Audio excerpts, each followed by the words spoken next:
Iya, iya, iya, iya, iya, Heeh. iya, iya, Nah, iya. jadi tapi saya sih sangat apa ya, sangat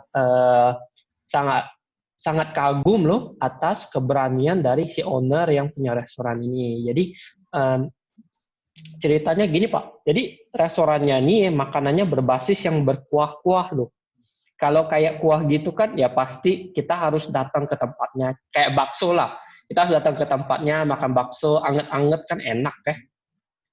Kalau kita bungkus kan kayaknya ya pulang ke rumah atau apa sudah agak dingin juga rasanya kayak kurang gitu ya. Nah, jadi dari sini kita bekerja sama dengan dia, jadi kita tunjukin analisa laporan keuangannya. Nah, kenapa kita bilang keuangannya yaitu, jadi dari laporan keuangan yang kita present ke dia, itu tuh ada beberapa bahan yang demand-nya tuh meninggi. Contoh telur, tepung, dan satu lagi gula. Nah, jadi dari sini dia lihat, oh demand ini sama terkait sama beberapa produk ya di masa PSBB kayaknya orang banyak order yang kayak gini-ginian loh. Ya, jadi dia langsung merubah dikit eh, produk ya masakan dia ya ke arah agak kering, tapi itu gampang dimakan gitu. Nah, jadi ternyata dari sana dia langsung engage sama kayak GoFood atau Grab Delivery atau ya delivery company lah yang bisa mengantar makanan ini ke tempat rumah pelanggan dia masih anget, masih enak dan inilah salah satunya yang um, kegunaan nih kenapa kita harus uh, kita selalu bilang ayo digitalisasi bisnis Anda, ayo digitalisasi bisnis Anda ya supaya apa? Jadi kita sangat mengenal signal-signal apa yang naik, signal mana yang turun gitu. Nah, imagine kalau datanya tuh semuanya signal-signal ini kita nggak tahu ya, sudah pasti si pemilik restoran pasti gulung tikar lah karena ya nggak bisa menangkap apa yang naik, apa yang turun kan. Ya, Nah, ya, saya pikir juga dampak ke margin juga Pak. Misalnya dalam situasi ini betul, marginnya terganggu. Saya bahkan kayak pikir analisa yang Bapak berikan tuh mungkin bahkan bisa kayak mempengaruhi pembuatan produk deal. Karena kita bicara bakso kan. Saya sih nggak tahu orang apakah ada orang yang sampai timbang per kilo per gramnya itu, tapi menarik itu kayak jadi semacam apa nanti ketika dia tahu oh bahannya harus dikurangi seperti apa. Itu nanti karena makanan kan kayak makanan itu kan seperti kayak industri yang unik ya saya bilang. Karena iya, kita sepertinya terkadang kita mau takar segimanapun tapi kan juga kita nggak bisa benar-benar akurat gitu. betul. Dan juga kan karena sekarang ini banyak kopi-kopi rumahan Pak. Itu juga menurut saya memukul juga sih, termasuk memukul juga industri-industri makanan yang udah ada sekarang yang udah lama berjalan gitu. Betul, memang Nah, banyak terpukul, banyak sekali.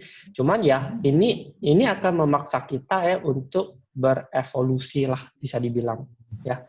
betul, Nah, betul, betul. karena ya saya lihat sih ke depannya trennya ya, kalau kita nggak lolos seleksi, ibaratnya seleksi alam lah di masa ini ke depannya mungkin lebih susah loh, karena ke depannya orang eh,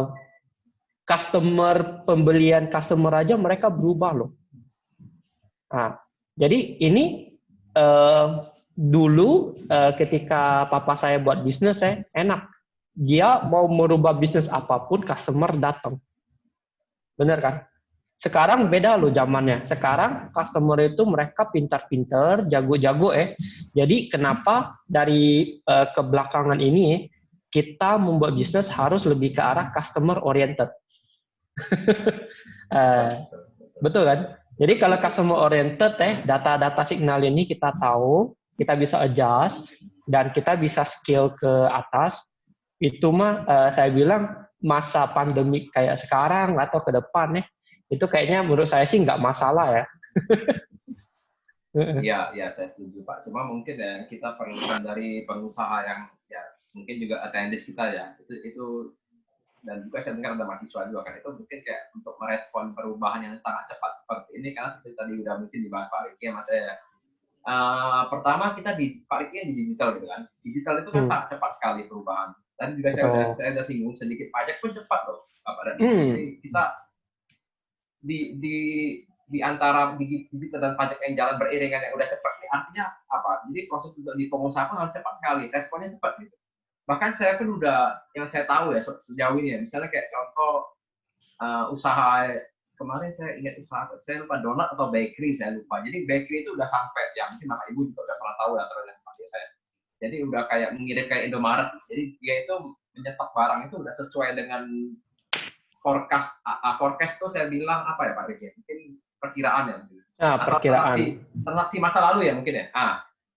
Jadi trennya pun di industri makanan tuh udah kayak seperti itu gitu. Ketika mungkin dia tahu cabang tertentu ini mungkin hanya pembelinya mungkin beli donat rasa strawberry mungkin hanya 10 buah gitu. Jadi dia mungkin akan pasok mungkin 13. Yang penting habis gitu kan. Daripada dia pikir mungkin nanti saya pasok berlebihan barang yang seharusnya bisa dijual di cabang lain ternyata di cabang ini nggak terjual gitu. Jadi dia rugi di situ.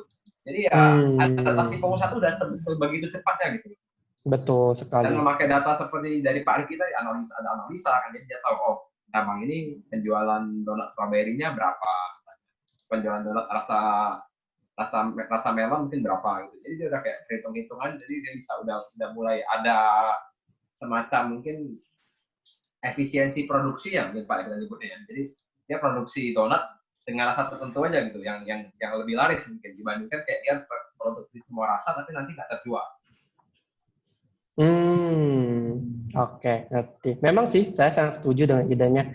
Nah, kebetulan kita di topik ini, Pak. Saya ada ini, dari kita di Workspace kan ada posting-posting tentang webinar ini ya. Dan kita ada dapat ini loh, orang ada yang tanya gini loh, Pak. Ini mungkin seru loh ini. Saya kutip ya dari pertanyaan orang yang PM kita ya. Jadi gini, sesudah bisnis mereka digitalisasi ya. Nah, apakah itu akan bisa lebih membaik untuk bisnis dia? Kalau saya sih jawabnya iya. Tapi mungkin di faktor yang pertanyaan selanjutnya mungkin kita akan mendengar pendapat Bapak ya. Jadi pertanyaan selanjutnya gini loh. Nah, jadi dengan semakin transparannya bisnis mereka, kan digitalisasi kan pasti transparan banget ya.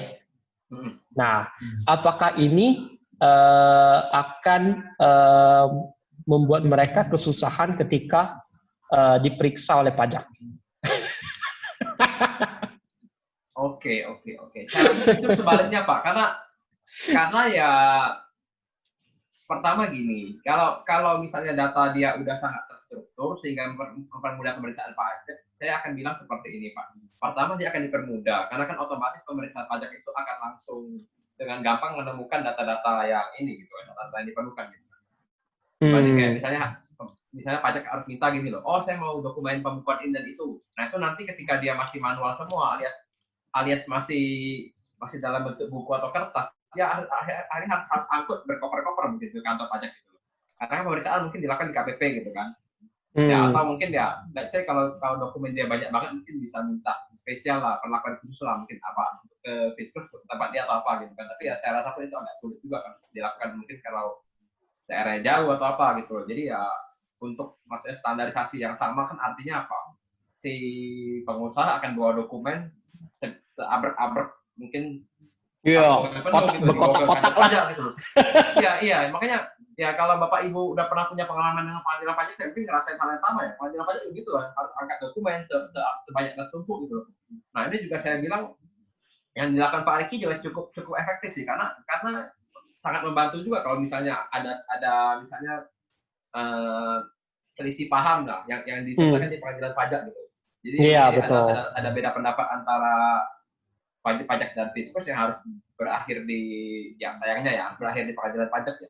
Itu sangat membantu sekali sih ketika data ya paling kalau majelis pengadilan pajak memerlukan data tinggal dibawa mungkin nggak tahu apa.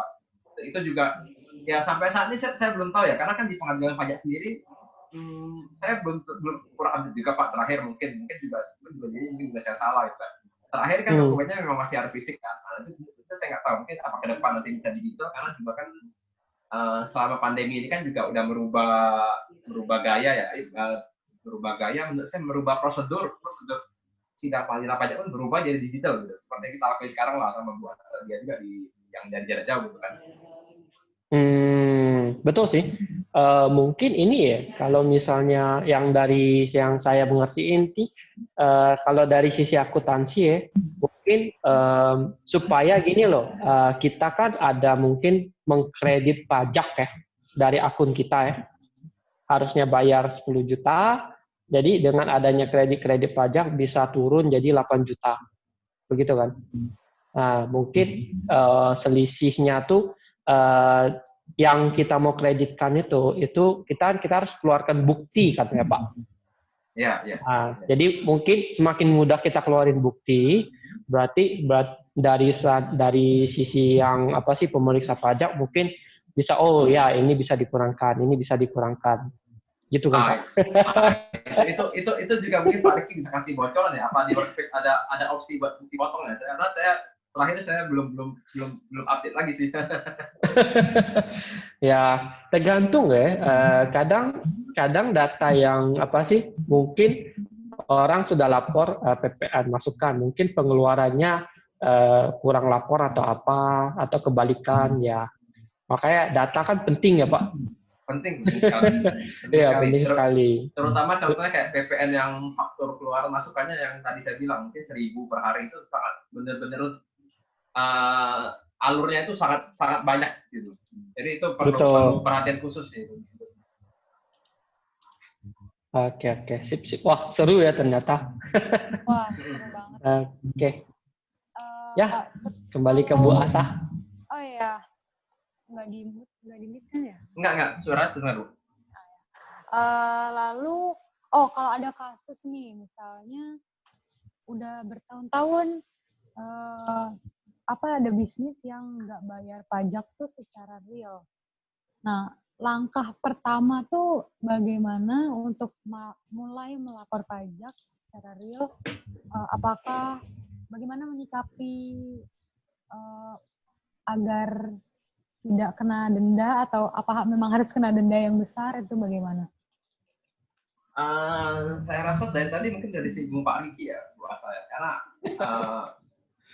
bisnis tuh kita nggak bisa langsung saya udah jalan bisnis terus kayak ada kewajiban pajak saya yang belum selesai atau apa gitu. Itu makanya saya akan balik ke basic sih, jadi kayak balik ke fondasinya sendiri sih.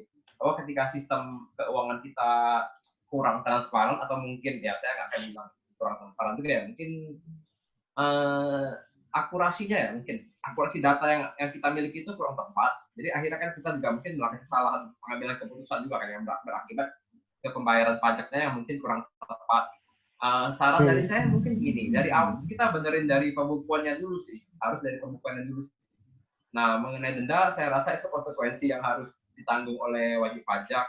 Maaf sekali, karena memang denda itu udah kayak semacam kesepakatan kita lah, ibaratnya kalau kayak polisi lah, kita kan polisi ada aturan gitu, kayak nggak boleh langgar lampu merah, kalau kita langgar terus membahayakan orang terus kita berdenda atau apa gitu, mungkin bisa ditahan, mungkin bisa ditangkap atau apa kan. Denda itu ya menurut saya semacam itu gitu. Semacam penegakan aturan pajak yang berlaku di negara kita gitu. Jadi ya mungkin untuk melakukan perbaikan yang bisa dimulai dari benar-benar dasar banget sih, dari pembukuannya gitu. Dari awal banget, dari pembukuan gitu. Makanya kenapa saya juga sangat menyarankan untuk kayak saudara-saudari yang UMKM yang baru berdiri atau yang baru mau rintis atau apa, saya saranin dari awal ya pembukuannya udah rapi dulu, karena semakin besar usaha Bapak dan Ibu nanti akan semakin sulit memperbaiki itu. Ketika tadi yang kayak Bu Asan dia bilang kan, udah usaha cukup besar, pembayaran pajak ternyata dia tidak sadar salah gitu atau kurang tepat atau gimana, nah itu nanti untuk memperbaikinya itu mungkin akan bayar denda yang gede, bisa juga untuk hal investasi lagi gitu. Jadi itu kayak sangat disayangkan gitu kan. Kenapa kalau bisa dari awal nggak dilakukan dari awal aja?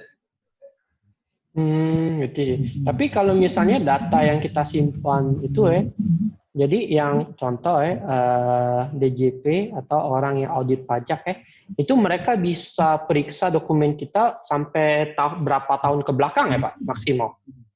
Ya ke ini sih Pak, sampai ke batas waktu daluarsa sih itu. Jadi diperiksanya dokumen kita itu. Jadi kita harus keep dokumen mungkin sekitar 10 tahun gitu kan. Sampai 10 tahun ya? Wah. Kurang lebih lah itu. Karena kan ya aturan daluarsa kan beda sama aturan ini kan. Ya itu kurang lebih saya bilang 10 tahun sih. Makanya kenapa kalau digitalize kayak Bapak udah punya simpen data fisiknya yang masih bukan fisik digital ya jadi ya yang kertas itu loh. Ya kan? Betul. Tampilan image-nya itu juga nanti mempermudah juga karena mungkin kalau misalnya Fiskars mau masuk dan teks satu dia tinggal Pak ini saya udah siap data saya di folder ini atau buka aplikasi ini gitu Bapak tinggal cek itu kan lebih gampang gitu. Benar sih. Wah, 10 tahun ke belakang ya, lama juga ya. Ya, at least Pak, at least lah 10 tahun gitu. At least aku. Oke. Balik lagi nih ke Pak Riki. Kira-kira, kira-kira sedikit aja mungkin ya, gimana sih caranya untuk mengelola cash flow yang baik? Oke. Yang pasti sih kalau dasarnya tuh mungkin ada 3 elemen ya. Jadi elemen waktu, elemen uang masuk sama uang keluar sih. Nah, jadi kalau kita mau simplify gimana buat cash flow planning yang sederhana tapi impact-nya tuh tinggi, ya kita main di 3 elemen itu. Jadi kita harus tahu. Jadi contoh uang masuk dulu ya. Nah, jadi kita harus tahu tanggal berapa uang masuk yang pasti dan tanggal berapa uang masuk yang mungkin kita bisa prediksi. Contoh, customer kita due-nya tuh invoice-nya tanggal 18 Juli. Nah, berarti kita bisa taruh sama 18 Juli. Nah, jadi 1 minggu sebelum due date-nya, jadi kita bisa remind customer kita, hai, kayak kirim email atau WA, hai pagi, siang, atau sore, Bu.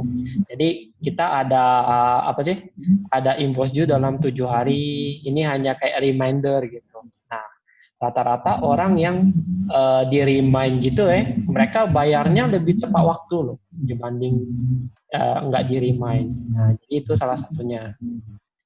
Nah, terus yang kedua sih, yang paling penting sih uang keluar ya. Kalau uang masuk kan enak ya, masuk seberapa juga kita mau lah ya. Makin tinggi makin bagus. Nah, kalau uang keluar beda.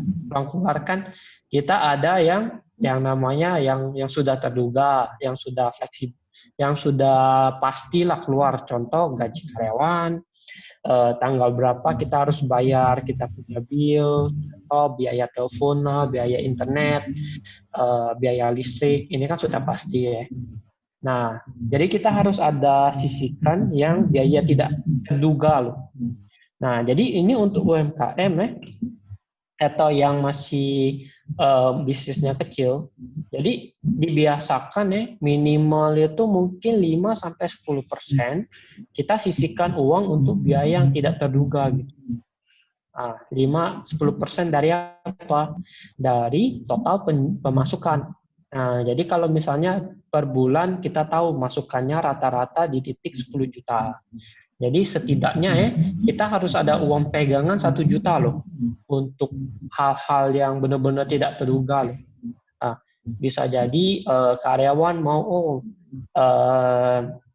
dia mau pinjam uang perusahaan, siapa ada yang sakit atau apa. Nah, dari sini kan kita bisa kasih pinjaman atau apa. Nah, terus misalnya ada promo. Biasanya sih orang pakai untuk promo ya. Contoh produksi barang apa, kain ini lagi ada promo. Kalau kita beli lebih dikit, harganya bisa turun banyak. Nah, lumayan kan itu. Ya, ini sih kalau dari saya. Boleh nggak sih dikasih, mungkin kalau dijelasin masih agak-agak awang-awang gitu. Boleh nggak sih dikasih contoh laporan dari yang ada di workspace kayak gimana ya? Oh, sampelnya ya? Boleh? Oke, izin share screen saya ya. Biar kita tergambar nih, wah ternyata workspace. Oh, oke. Bentar ya, saya buka dulu. Oke.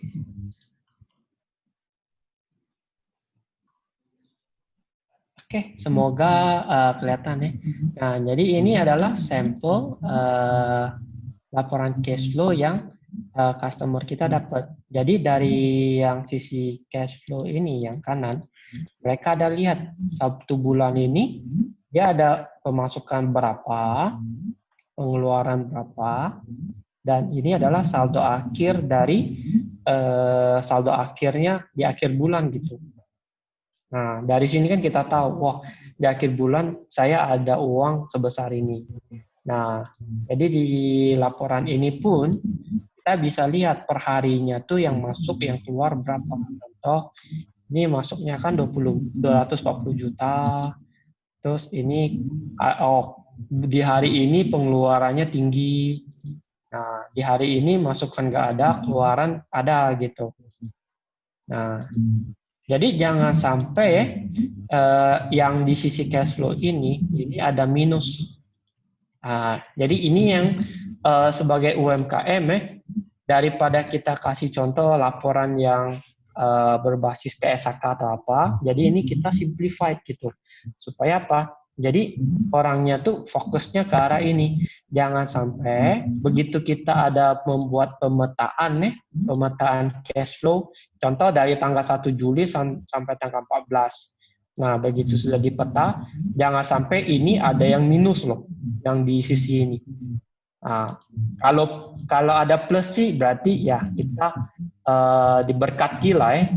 Nah, tapi kalau ada minus berarti ada sesuatu yang harus kita lakukan. Contoh, apakah kita bisa melakukan pinjaman atau kita lihat pengeluaran kita apa sih yang bisa dimundur ke bulan depan. Ya, sekian dulu dari saya.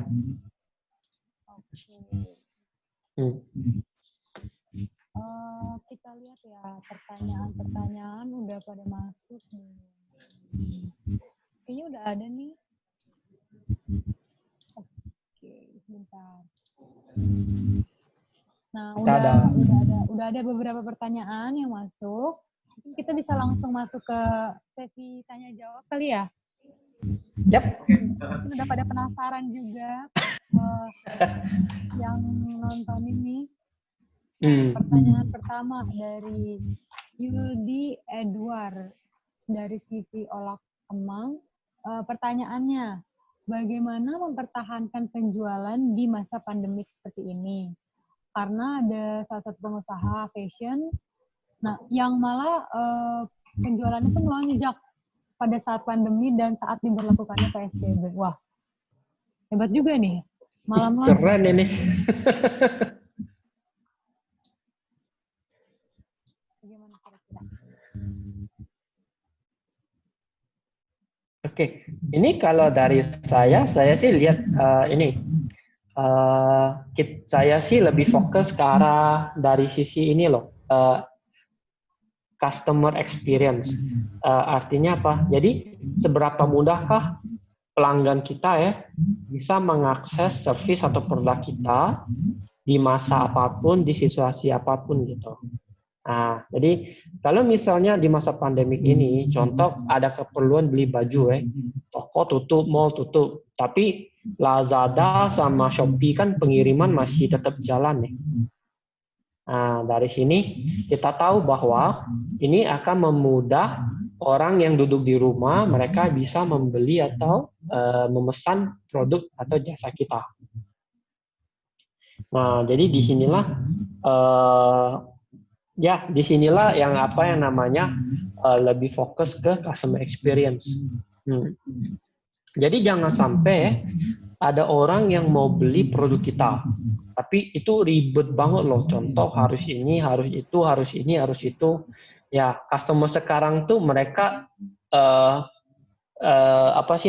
ekspektasinya tuh kayak beli apapun kayak mau buat mie instan loh, 3 menit selesai. Nah, jadi kalau proses pembelian aja ribet wah itu bisa customer rata-rata mereka pasti cari alternatif lah atau perusahaan lain yang kebutuhannya sama tapi lebih mudah, biarpun harganya lebih mahal dikit atau mungkin lebih mahal. Nah, jadi di sini adalah kuncinya. Nah, itu sih kalau dari saya sih. Nah, kalau Pak Emon ada ini yang dibicarakan oleh Pak Riki menarik sih karena ya seperti kita tahu ya di masa pandemi seperti ini ada beberapa industri yang salesnya meningkat drastis. Contohnya apa? APD, masker dan obat-obatan gitu kan itu. Jadi ya mungkin di masa non pandemi mungkin penjualan mereka relatif stabil atau bulan ke bulan gitu ya. Tapi kan kita bisa lihat sendiri kayak sempat ada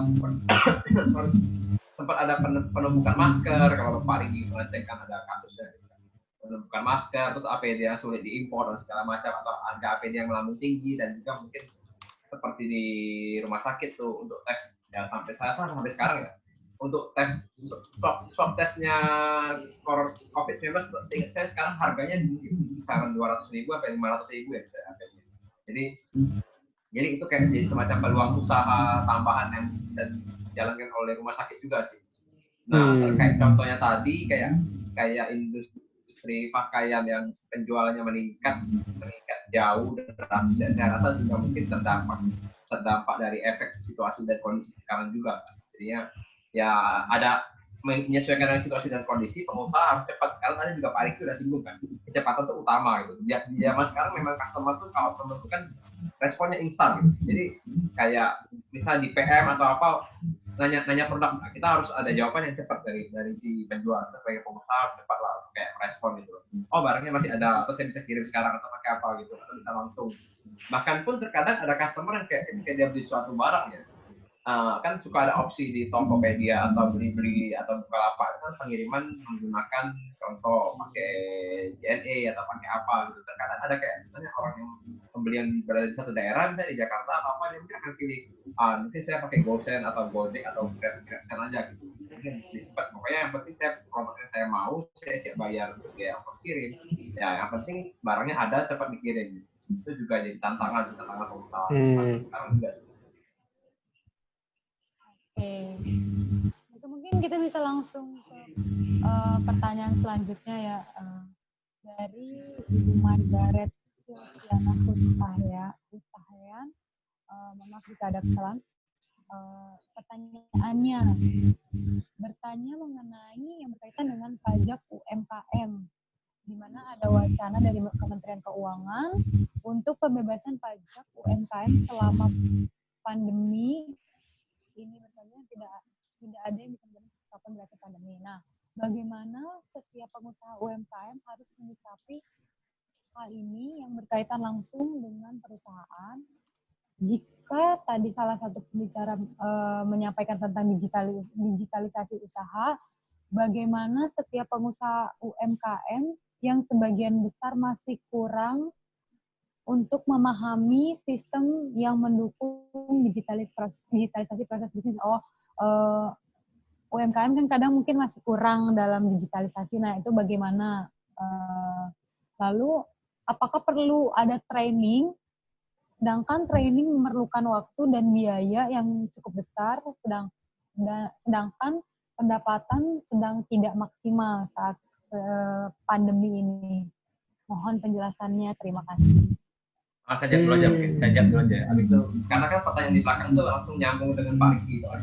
Yep. Jadi silakan. Insentif UMKM ini sih seperti yang tadi udah kita bahas di depan ya, dari tadi juga yang Pak Riki sering bicarakan ya, bahwa dia itu berkaitan dengan menjaga cash flow di perusahaan Bu Margareta. Jadinya ya saya sarankan agar bisa dimanfaatkan sepanjang. Jadi terakhir itu tahu saya sampai September bisa dipergunakan insentif itu.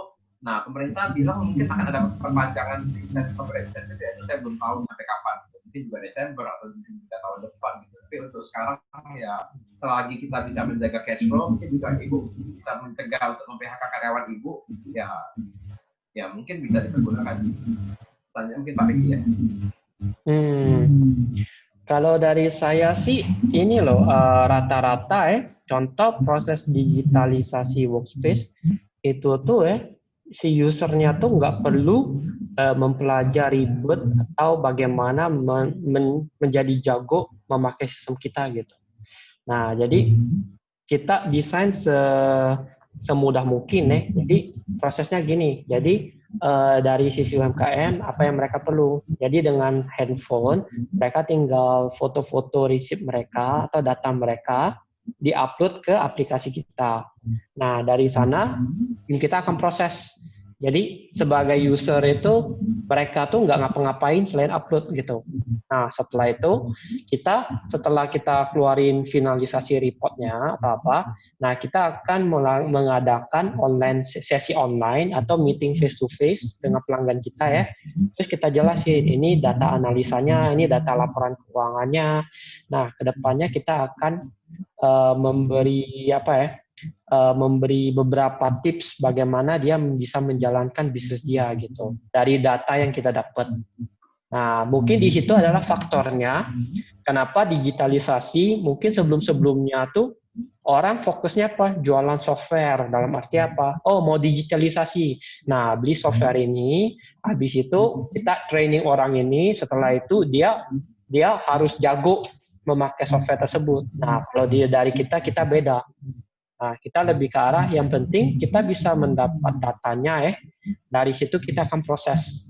Nah, di sini adalah dua hal yang berbeda loh. Nah, makanya kita lebih fokus ke yang kedua supaya dari sisi customer mereka enggak impact ke mereka dalam memakai jasa workspace itu sangat minimalisasi. Kirimnya bisa lewat WA atau bisa upload ke aplikasi kita. Dua itu pun kita terima loh. Jadi nggak perlu training, nggak perlu waktu, biaya cukup besar juga nggak perlu gitu. Nah, disinilah kenapa service kita tuh sangat disukai sama pelanggan kita. Simplification lah. Ya, semoga bisa menjawab pertanyaan dari Ibu Margaret. Ya, mempermudah pekerjaan ya. Oke, lanjut. Pertanyaan selanjutnya dari Henry dari Pasaman Barat, seorang bendahara sebuah instansi.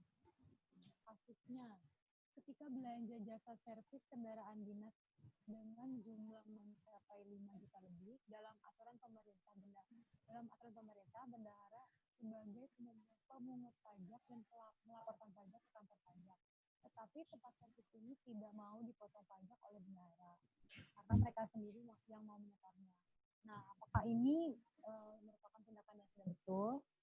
Toko yang setor pajak atau yang mana yang betul? Toko yang setor pajak atau bendahara yang harus menyetorkan pajak? Pak Yanuar, silakan. Oke. Simple aja Pak Hensri ya. Ya Pak Hensri. Itu jadinya yang menyetorkan pajak adalah dari bendahara. Jadi toko seharusnya tidak setor pajak. Jadi seharusnya dipotong oleh bendahara dan si toko menerima bukti potong. Nah, mungkin salah satu persoalan yang kadang terjadi itu ketika toko telat dapat bukti potong dari bendahara. Itu ya mungkin karena bendahara kan pemerintah yang kayak banyak transaksi ya mungkin ya. Nah, itu juga makanya saya sarankan perusahaan terkait mungkin kalau memberikan jasa atau apa mungkin lebih cepat untuk kayak invoicing dan segala macam itu mungkin akan lebih baik atau juga mungkin diatur dalam kontrak lah. Jadi enak gitu kan dengan bendahara kan. Gitu dari saya sih.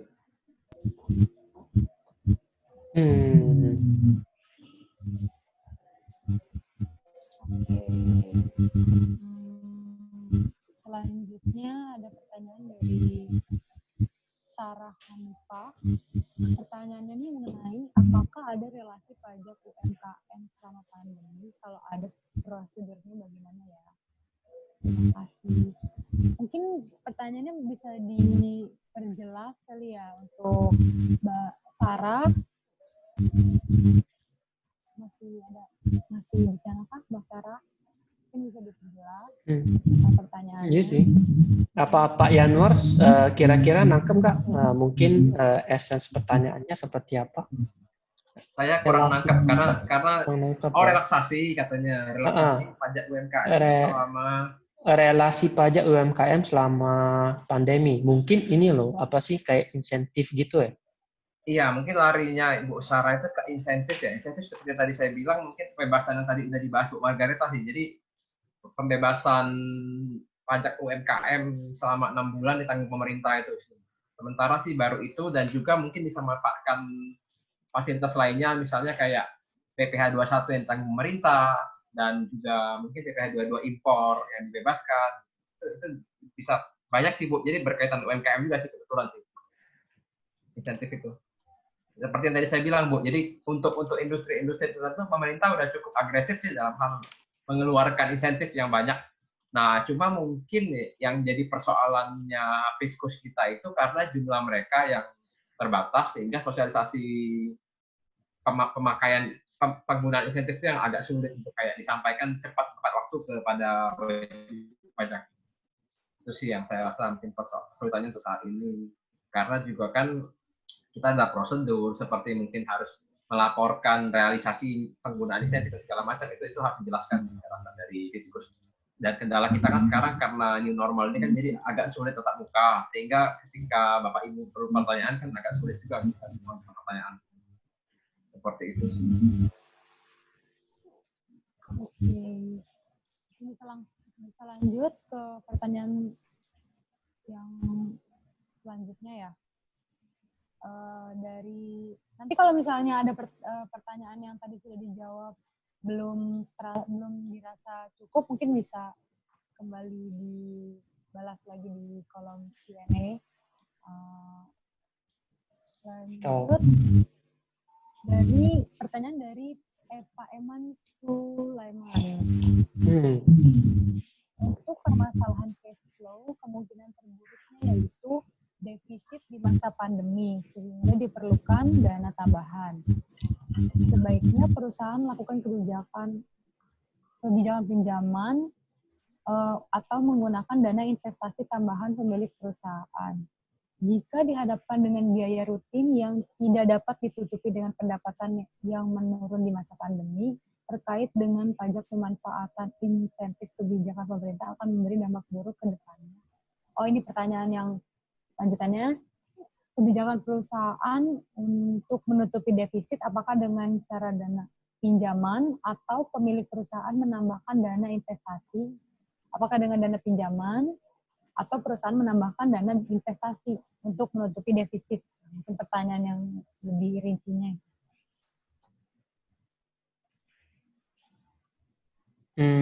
Oke, sebentar ya. Saya lagi coba mengerti lebih dalam sih. Sebaiknya perusahaan melakukan kebijakan. Oke, biaya rutin yang tidak dapat ditutupi dengan pendapatan yang menurun di masa pandemi. Oke. Terkait dengan pajak pemanfaatan insentif. Oh, ini masih terkait sama pajak insentif ini. Ya. Betul. Ya, pajak insentif. Cuma mungkin pertanyaan bagian depannya itu lebih condong ke financing ya. Mungkin Pak Riki bisa kasih masukan pendapat Pak Riki di bidang itu. Karena kan pertanyaan pertama Pak Eman ini kan sebenarnya lebih kayak ke ketika perusahaan defisit, apakah mending ditalangi dengan dana pinjaman atau mungkin dari owner yang menambahkan dana, yang tambahin modal gitu. Itu saya nakal seperti itu sih. Oke. Menurut Pak Riki gitu. Oke, ngerti. Kalau dari saya sih, ini kebijakannya tuh harus berdasarkan data yang kita bisa analisa dulu ya. Kalau saya habitualnya begini, apakah dengan dana suntikan ini akan bisa, contoh bisa membantu untuk survival-nya perusahaan tersebut? Nah, kalau misalnya jawabannya iya, terus uang dari owner-nya cukup untuk mensuntik dana. Kalau jawabannya iya juga, berarti memang sebagai shareholder atau owner dari perusahaan mungkin bagusnya kita suntik dana biar perusahaannya tuh bisa survive di masa seperti ini. Nah, tapi kalau misalnya dana dari owner agak kurang, maksudnya biayanya lebih besar, dan memang sih kalau untuk kebijakan pinjaman sih mungkin faktornya lebih bagus ya, karena saya tahu beberapa di instansi peminjaman mungkin sekarang bunganya lebih rendah ketimbang tahun lalu loh. Mungkin ya. Dan tapi requirement untuk meminjam itu tuh lebih tinggi. Jadi ibaratnya mungkin dulunya kita mau pinjam uang, mungkin kita hanya perlu kayak laporan keuangan manajemen 2 tahun ke belakang. Tapi di masa ini mungkin laporan keuangannya perlu 5 tahun ke belakang lah. Jadi mereka mau lihat apakah perusahaannya ini bisa stabil lagi atau mungkin ke arah yang kurang minus. Nah, ini kan tergantung dari si peminjam sih. Ya, sedikit info sih, kita juga bekerja sama dengan beberapa instansi yang bisa melakukan peminjaman dana. Tapi memang kita tahu requirement-nya tuh mereka tuh dipertinggi. Jadi nggak semua orang bisa meminjam kayak dulu. Dan ya karena masa lebih ke arah uncertain ya, jadi requirement untuk meminjam tuh sangat diperketat bisa dibilang. Biaya rutin, oke. Jadi mungkin pertanyaan kedua Pak Yanuar sudah bisa menjawab nih yang tentang insentif kebijakan pemerintah.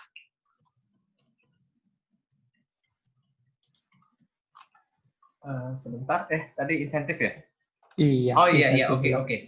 Pertanyaan keduanya Pak Eman, apakah ada dampak buruk atas kebijakan insentif ketika udah diambil? Menurut saya tidak ada, Pak, karena kan memang kita tahu tujuan kenapa diberi insentif kan untuk menjaga cash flow. Tadi kita udah bahas dari Pak Eki dari awal ya tadi ya, bahwa tujuan utama pemerintah itu mau melindungi cash flow perusahaan supaya menghindarkan dari PHK. Gitu. Jadinya menurut saya tidak ada, paling mungkin kita melakukan penyesuaian Pak Eman. Jadi ketika kalau kita tahu ada yang namanya cap 536 kalau tidak salah tahun 2000. Jadi sebentar saya pastikan dulu ya. Oke.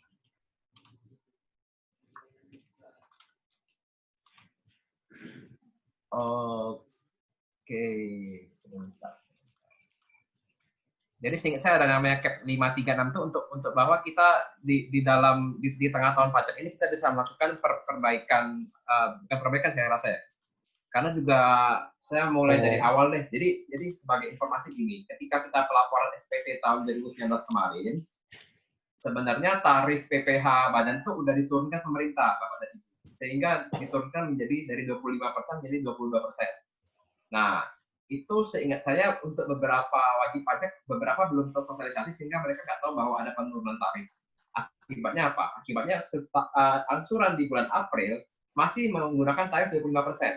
Nah, ini di satu sisi saya bilang ini udah kayak fasilitas yang tidak kita manfaatkan gitu loh.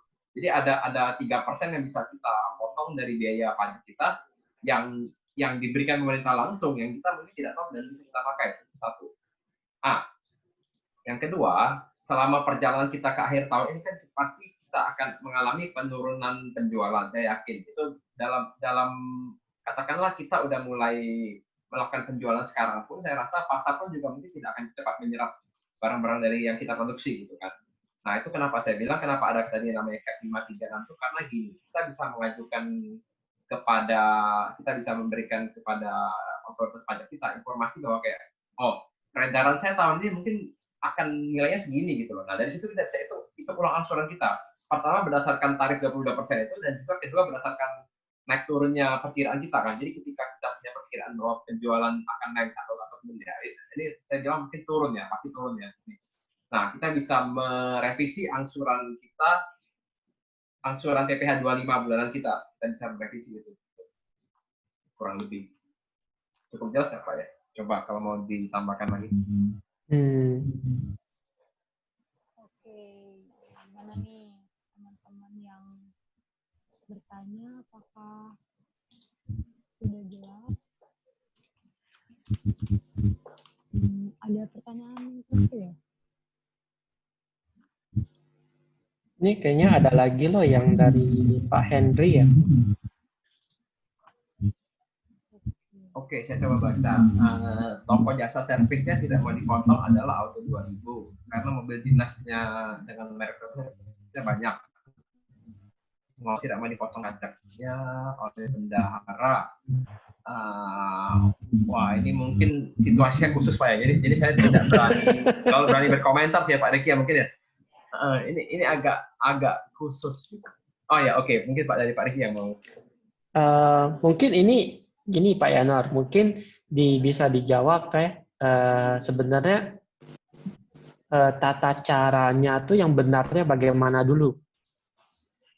Cara yang benar tadi Pak, sederhana Pak. Kalau transaksi ke bendahara pasti harus bendahara yang potong. Nah, kalau nggak mau dipotong, kalau dari saya sih mungkin dia ada apa ya? Ada alasan yang apakah ada alasan yang kuat atau apa? Tapi seharusnya sih bendahara yang potong ya. Betul Pak. Jadi ya saya cuma bisa bilang gini sih mungkin Pak Hendrik. Terlepas dari apapun alasan yang diberikan, ya ketika kita bertransaksi dengan bendahara, ya mau tidak mau harus mengikuti aturan bendahara, bukan? Jadi artinya bendahara tetap harus potong, situasi seperti apapun gitu. Dan juga saya rasa mungkin perusahaan terkait, apalagi seperti A2000 yang besar ya, harusnya dia kan udah kayak dari tim pembukuannya, accountingnya itu atau dari finance-nya juga udah harus tahu lah Pak. Pasti udah tahu lah ada resiko ini gitu loh. Ada resiko-resiko tertentu lah ketika menjual barang ke bendahara gitu. Benar, maksud saya seperti itu Pak. Benar. Oke. Jadi ini mungkin lebih ke arah personal ya. Kenapa dia nggak mau dipotong atau apa. Jadi itu yang harus dibicarakan lebih dahulu sih kalau menurut saya. Ya betul. Saya setuju. Karena ada beberapa faktor yang mungkin agak sulit disampaikan. Jadi saya juga tidak terlalu berani untuk mengambil langkah yang terlalu terburu-buru sih mungkin. Betul. Iya. Jadi akan assessment dulu gitu loh. Betul. Jadi kalau dari kita sih yang pasti kita melakukan assessment di dua pihak dulu. Di dua pihak, terus kita dapetin datanya, dari sana baru kita mutusin jalan yang benarnya tuh di mana gitu. Ya, mungkin kurang lebih itulah Pak Hendri. Jadi kita antara kedua pihak dicarilah penyelesaian yang baik gitu. Mungkin juga kan salah satu yang bisa dilakukan mungkin dari kontrak Pak. Jadi kontraknya harus dengan jelas menyebutkan bahwa misalnya yang memotong pajak langsung bendahara gitu. Walaupun secara aturan memang seharusnya bendahara Pak. Kita sama-sama paham di situ gitu kan. Secara aturan perpajakan, secara surat hukum dan segala macam itu memang harus bendahara gitu. Nah, ketika mungkin Auto 2000 dalam hal ini tidak bersedia dipotong pajaknya, itu ketika kita tunjukkan kontrak yang menyatakan bahwa seharusnya yang memotong pajak adalah bendahara. Itu mungkin dari situ kita bisa memberikan pendapat kita lah bahwa seharusnya bendahara yang dipotong. Dan kan Auto 2000 harus mau dipotong pajak. Mungkin kurang lebih seperti itu ya. Betul. Mungkin dari sini tim kita akan menghubungin Bapak Pak Henry kalau misalnya ada area apa lagi. Jadi setidaknya kita ada tahu datanya lebih lengkap lah. Ya. Oke. Jadi kayaknya sudah waktunya nih. Sudah Dan cukup. ada pertanyaan lagi dari teman-teman? Ada pertanyaan lagi? Kayaknya cukup kali ya. Udah nggak ada pertanyaan. Mungkin kalau misalkan ada pertanyaan lagi nanti bisa langsung kontak di email, bisa di email atau di Instagram, atau bisa juga di nomor yang tertera. Bisa juga jangan lupa untuk follow Instagram Workspace di workspace_indo. Di situ nanti bakal ada juga informasi-informasi yang menarik seputar keuangan, finansial, dan pajak dan lain-lainnya. Oke, selanjutnya mungkin kita umumin aja kali ya. Door prize. Tadi kan di awal disampaikan akan ada door prize. Nah, jadi kami ada dua hadiah, yaitu free gift. Ini untuk semuanya, semua peserta. Untuk semua peserta bisa daftar secara gratis di websitenya Workspace, dan untuk aplikasi akuntan dan untuk di aplikasi kertas. Lalu ada 2 pemenang Best Fashion nih yang akan diumumkan. Kira-kira siapa ya? Hadiahnya nih jalan-jalan ke Papua nih. Oke, jadi langsung aja kali ya kita umumin. Yep. Masih pada di sini kan semuanya para peserta. Oke, langsung saja untuk pemenang pertama yang beruntung, yang lain mungkin belum beruntung. Best Passion-nya yang akan mendapatkan hadiah dari Workspace yaitu Ibu Margaret. Wih, tepuk tangan dulu. Nah, untuk Ibu Margaret selamat karena Ibu akan mendapatkan voucher 1 bulan cash flow service dari Workspace yang nanti bisa langsung hubungi admin Workspace. Lalu untuk pemenang kedua dari Wekato yaitu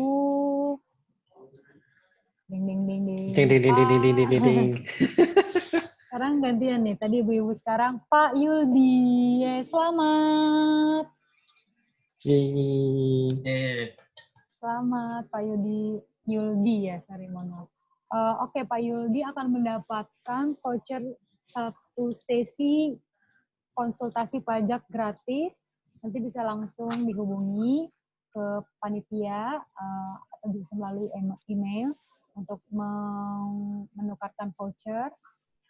Nah, selanjutnya, jadi sebelumnya terima kasih untuk teman-teman yang udah berpartisipasi, bertanya dengan antusias. Mohon maaf jika ada yang belum beruntung, mungkin bisa bertemu di kesempatan yang lain. Kita pasti bakal banyak kok nanti ke depannya acara-acara webinar ataupun acara-acara lainnya terutama kalau COVID sudah selesai mungkin kita bisa ketemu langsung ya. Untuk sekarang sih kita lebih banyak webinar, nanti pasti akan ada acara-acara selanjutnya. Jadi jangan lupa untuk follow Instagram kami di workspace_indo. Lalu, terakhir, sebelum kita mengadakan foto sesi bersama, jadi jangan kemana-mana dulu, nanti kita akan ada foto sesi bersama. Nah, sebelumnya, aku mau ngumumin nih, kalau kita ada kolaborasi, ada service baru, yaitu kolaborasi Wekato dan Workspace, yaitu tentang klinik financial business. Kira-kira ada apa aja nih di klinik financial business? Yang boleh dijelasin sedikit? Oke, jadi klinik finansial ini adalah kolaborasi Workspace sama Wekato ya. Jadi ini kita bertujuan bisa membantu UMKM di sisi laporan finansial, analisa keuangan, pelaporan pajak, dan perencanaan pajak. Nah, jadi ibaratnya kayak Bapak Ibu ya, kayak ke dokter lah. Jadi sebelum set konsultasi, ada baiknya dari Bapak Ibu siapin data-data finansial secukupnya.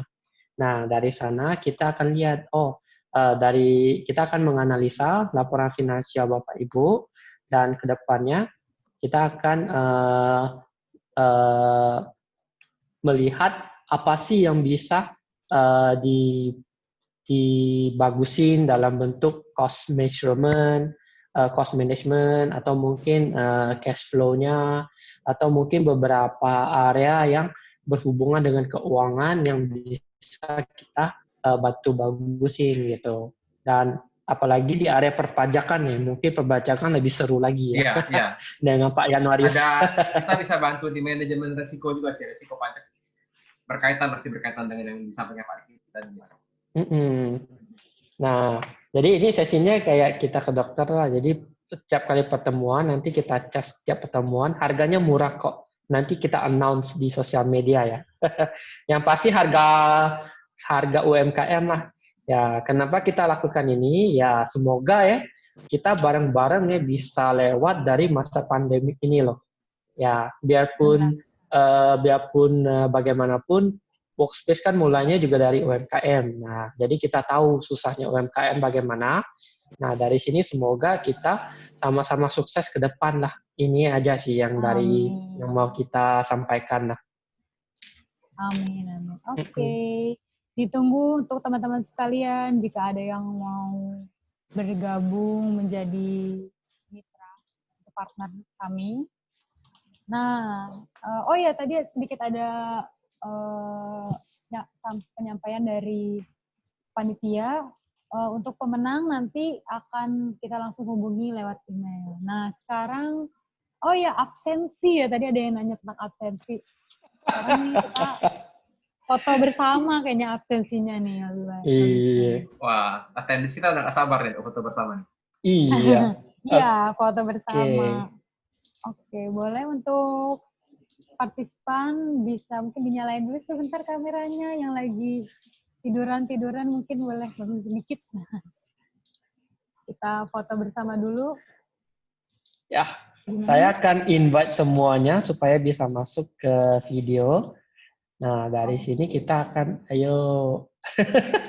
Hai. Halo. Hai. Halo buat para peserta. Oke. Boleh dinyalakan dulu kameranya sebentar. Buat kenang-kenangan kali ya, dan absen juga. Kita buat kenang-kenangan, ya. Ya, kapan lagi bisa foto-foto bersama di masa pandemi seperti ini? Jadi ayo ikutin lagi webinar kita selanjutnya dan kita akan mungkin topik selanjutnya begitu kita sudah finalisasi kita akan umumkan di Instagram kita, Facebook kita atau Twitter. Jadi ya follow sosial media kita lah. Ya jangan lupa follow. Oke. Oh nggak apa-apa kalau ada yang memang tidak mendukung ya nggak apa-apa. Tidak mendukung device-nya mungkin ya. Mungkin dia pakai PC kali nggak ada webcam-nya. Betul. Udah ini? Apa udah semua? Kayaknya sudah semua nih. Udah semua ya? Iya. Oke. Udah siap? Siapa nih yang ambil fotonya? Oke, saya bisa. Oke, siap ya? Oke, senyum. 1, 2, 3. Oke, sekali lagi ya. 1, 2, 3. Oke, mau ganti pose gini, jempol. Oh, gimana? Gini. Jempol, oke? 1, 2, 3. Oke, sudah. Oke, ini nanti kita akan posting di sosial media kita. Iya, nanti akan ada wajah kalian terpampang di sosial media, ditunggu saja. Siapa tahu ada talent-talent yang sedang mencari.